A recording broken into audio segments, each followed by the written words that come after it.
Over the years, the General Assembly has passed numerous measures to advance technology and promote its use. This session, in contrast, the focus has shifted to reining in technology that might be detrimental, if not downright dangerous.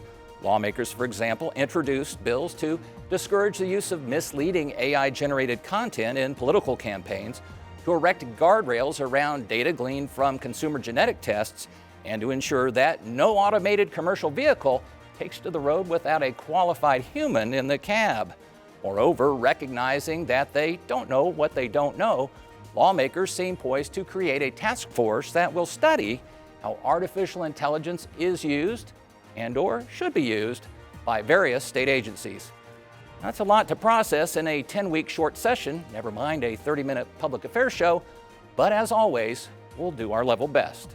I'm Jon Schwantes, and I have to go set my VCR, so hey, Alexa, you take it from here. Indiana Lawmakers, from the State House to your house.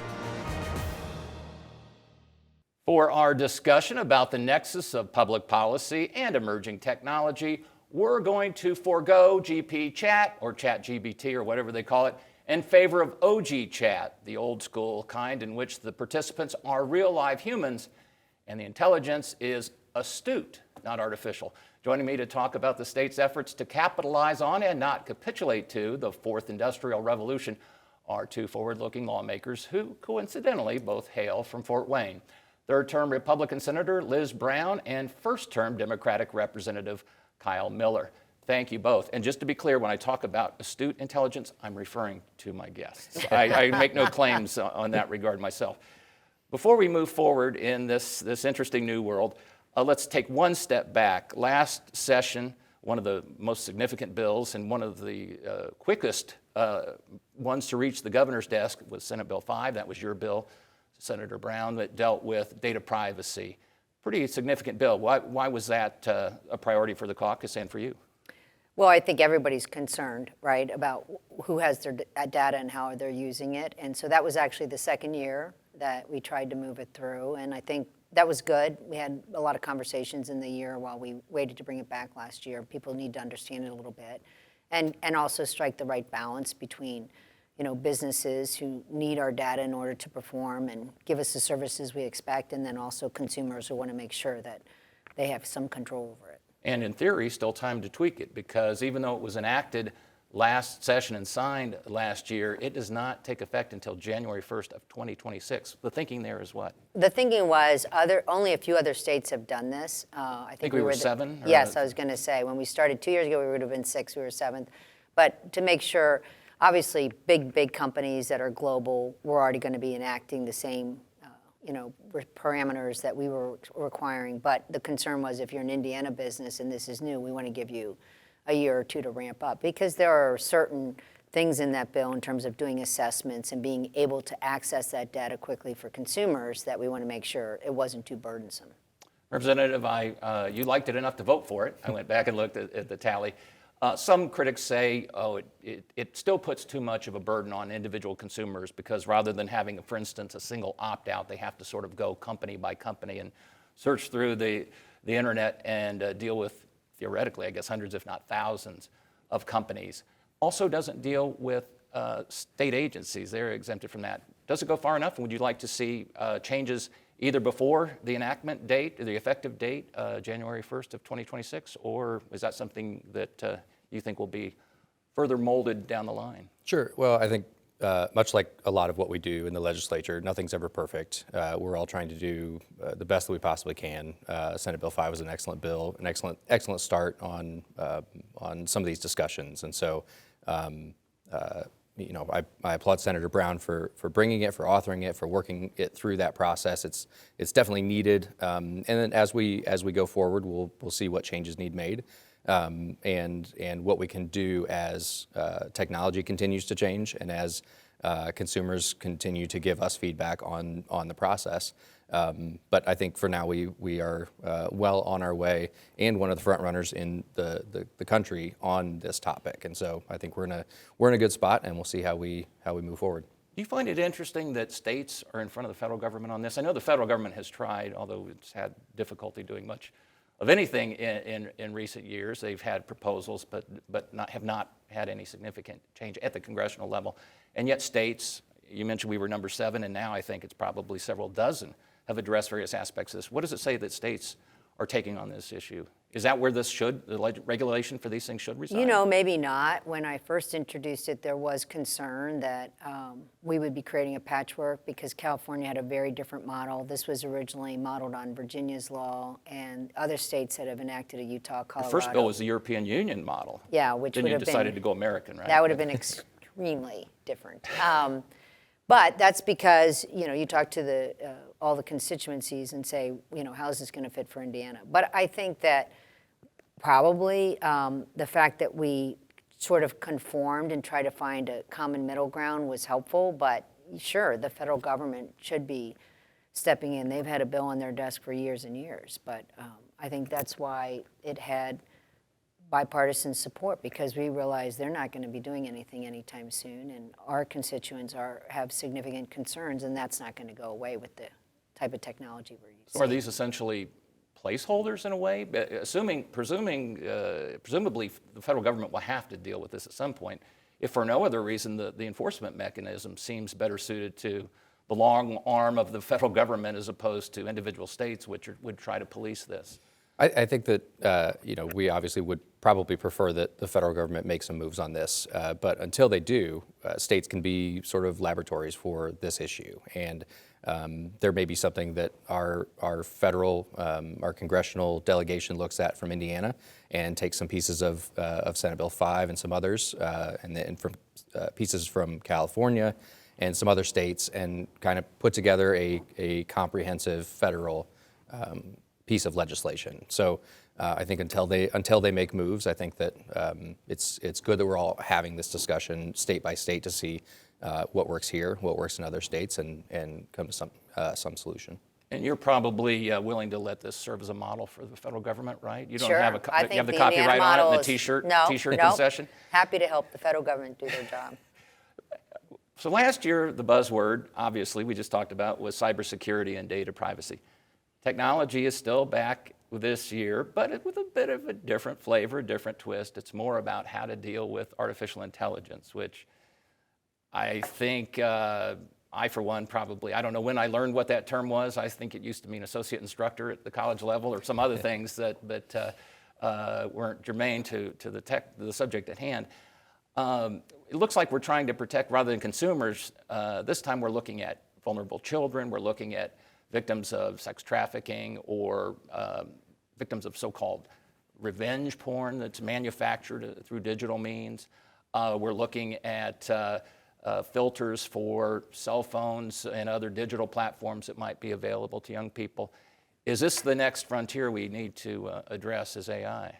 Well, that's one, right? And obviously that's top of mind for most of us as parents. We're concerned about our children and the exposure because so many kids have a phone and have access to things that we could never have imagined. And so how do we put guardrails around that, making sure too that it's, you know, we're not trying to put anyone out of business except the bad actors, but how do we do that in a way that is enforceable? And that's hard. But I think some of the bills that are moving this year are pretty narrow and have been thoughtful in their approach.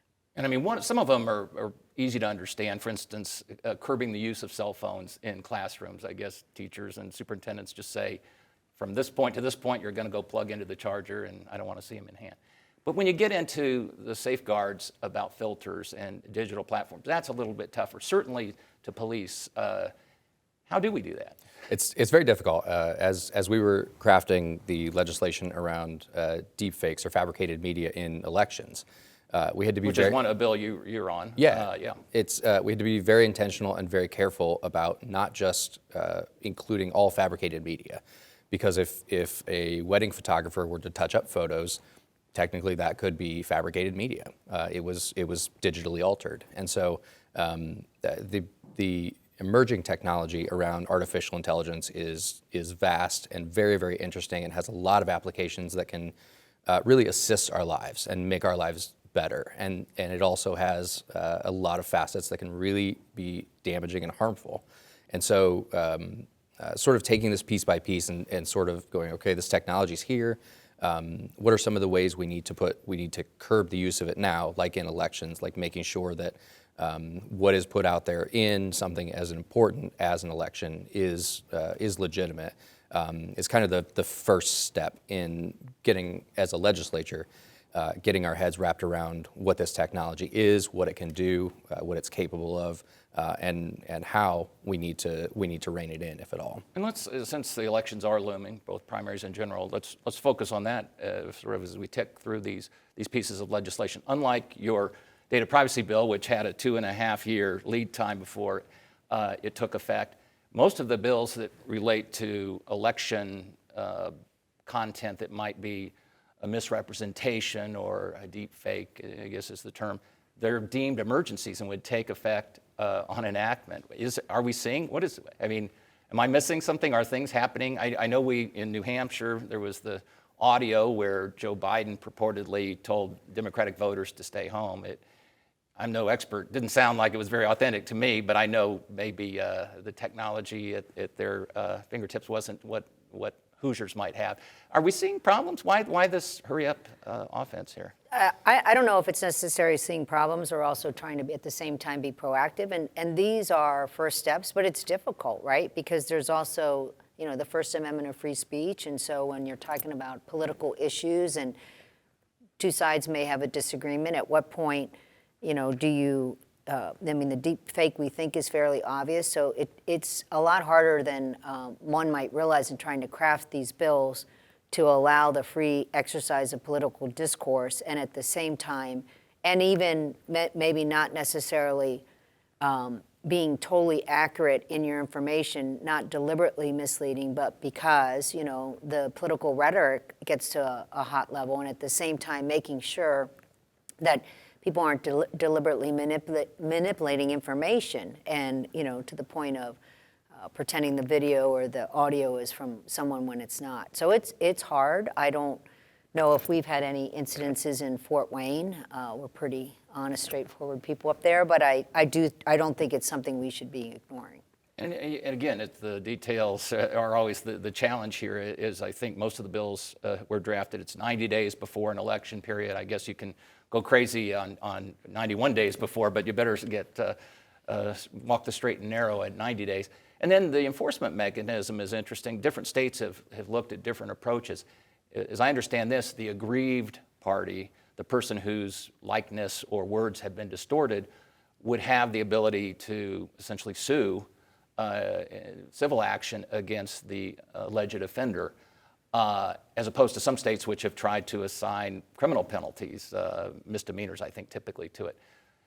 Is that the way that we do this? Is if I do something that you didn't do and I put in a commercial, it's up to you to come after me? Well, I think here again, we have a situation where we're trying to be proactive. We see some of the fun parts of AI. I came across something on Facebook where Joe Biden and Donald Trump were hunting together in the woods. So we're seeing the fun parts of what AI can do. I can only imagine where the shotgun is pointed. But, in those pictures, it was very amicable. But we're kind of imagining where that could go, and so we are trying to be proactive. So much of what we do as legislators are constituents bringing problems to us, and so we're being reactive to problems. And I think when we see things like this, it's important for us to get out ahead of it. And I think one of the challenges is, what do those enforcement pieces look like? Do we attach criminal charges to them? Do we just allow the aggrieved party to sue? That's where we've landed on this one. Perhaps for some dynamics in getting it through both chambers of the legislature. But who knows? We'll see what other states do. We'll see how it goes, and we can always amend the law if we need to. And it is a work in progress, even at this point. In committee last week, when the House bill came over and was initially heard in the Senate, one of your colleagues said, this is great if somebody's views or likeness are distorted, but what if the fake, the deep fake and the AI manipulation is done to beef up or, trumpet your own accomplishments, even if you've never had those accomplishments? That's not addressed in the bill. Do you think that's a gap that needs to be changed? Well, I think that's, to Representative Miller's point, that's the point, right? We don't want this to be a fishing expedition for lawyers just to sue people. And, I think that's sort of the problem where we are is you don't really know who's paying for some of these things, who actually formulated the deep fake to begin with. So, if there's a deep fake of me, I can't necessarily, and I'm in an election year and have an opponent, I'm not going to, you don't want it to be attributed to the other side, so to speak, automatically. You got to be thoughtful about this. And so I think just starting with civil penalties is probably the best way to go. And moving outside the election realm, the related bill, we already touched on it, whether you call it revenge porn, whether you call it child porn, created out of the imagination of a computer. Those bills we saw this session as well. Again, work in progress, I presume. It's that notion of what is victimless, what is not victimless. Have we arrived at the answer yet on something as complicated as that? No, I don't think so. I don't think we'll be at the final answer for many, many years. But it wasn't too long ago. We saw just a couple weeks ago explicit images generated by AI of Taylor Swift splashed all over Twitter or X. And she needed the publicity, I think. She's as a struggling artist, she could use the publicity. I'm kidding to all the Swifties out there. Yeah, letters. I'm going to get letters too. But we're seeing it, and we see non-generated AI revenge porn as a huge issue, damaging psychologically, this sense of power over victims. And recognize the huge issue that is. And when we have a technology that can just create it from thin air, that's a real problem. And so I don't think we're at the end. I think we're at the very beginning of a lot of these discussions on emerging technologies, and we'll get there. And one of the real world scenarios, I believe, in talking to some of the authors that might have set the stage for this legislation, was an incident where a teacher who had run afoul of a student in some manner, to get back at that teacher, her head was put on somebody else's body and a scantily clad, if clad at all, body. That's the kind of thing this is meant to address. And those are consequences. You may think that the adult is not going to be emotionally harmed, but there are consequences with respect to your profession, your employment, and things like that. And then, as we all know, once they're out there forever, right? So maybe that individual's employer at the time is fine, and maybe there are no consequences immediately, but that is the bigger concern. And sometimes these things may be generated and happening, and you don't even know about it yet. So it's going to be really interesting to see when this bill is passed, how it's first implemented in the enforcement, and if we've not gone far enough, then I'm guarantee you that'll be something we'll be addressing next year. And I could perhaps foresee litigation too from those who say it is an encroachment on the First Amendment, or if it's when it gets into the so-called child porn arena, if it's total fabrication, where does imagination start and where to I have to say though, when anyone ever says there's a First Amendment right to porn, I always have to say there's not. So the Supreme Court has wrestled with that issue but when they see it though. Apparently. All right, if our heads aren't spinning enough from the notion of cybersecurity and artificial intelligence, let's delve into a relatively simple subject like DNA and the structure of humankind and all life. One of the bills you're promoting this session would put guardrails around the data that are gleaned from consumer test kits that we see advertised. I think I've given some for people for the holidays. I've probably gotten a few myself. Talk about the legislation you have promoted this session. So this kind of deals with our very basic of privacy concerns, our DNA and the makeup of our cells. So many people are using them now for great purposes, to find out more about themselves and their families. And when I was initially approached about looking at this legislation, the idea came up of who's pushing this, who wants this, who should we do this? Obviously, it's a good idea for consumers, but I was surprised to learn that some of the bigger companies that deal in this space were the ones that were kind of pushing for this legislation. And it makes sense, because if we are handling such such private information, we should have guardrails around that. And so it just Does it lays. get more private than the building blocks of our genetic code? I Right, suppose? right.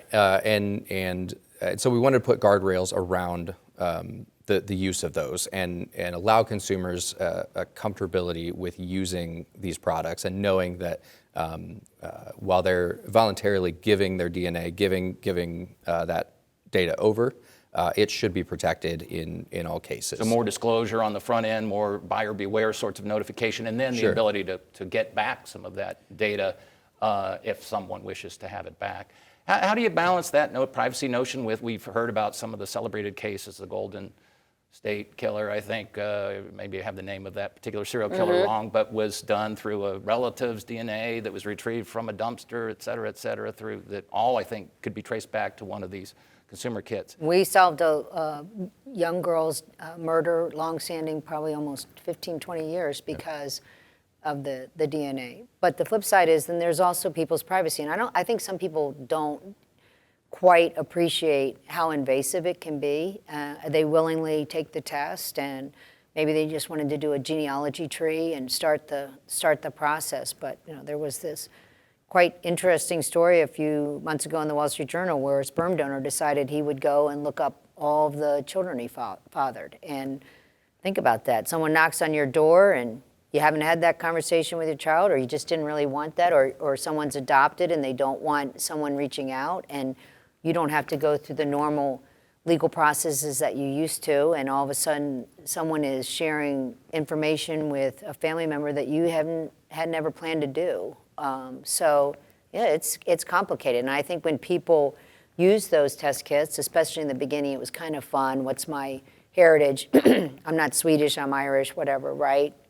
All those ads that they were using to promote them. But now all of a sudden they're like, wow, And a bit more once it's out there, complicated. it's out there forever, right? We were very intentional in crafting the bill to make sure that law enforcement still has to go through the procedures that they would normally go through to get something like the Same Golden sort State of warrants, Killer or probable cause that you would have for any evidence collection, right? Sure. And we wanted to make sure that we weren't interfering with that because there again, this technology can be used for a lot of good in solving the April Tinsley murder, the Golden State Killer. It can be used for good things, but we need to make sure that we're harnessing that good.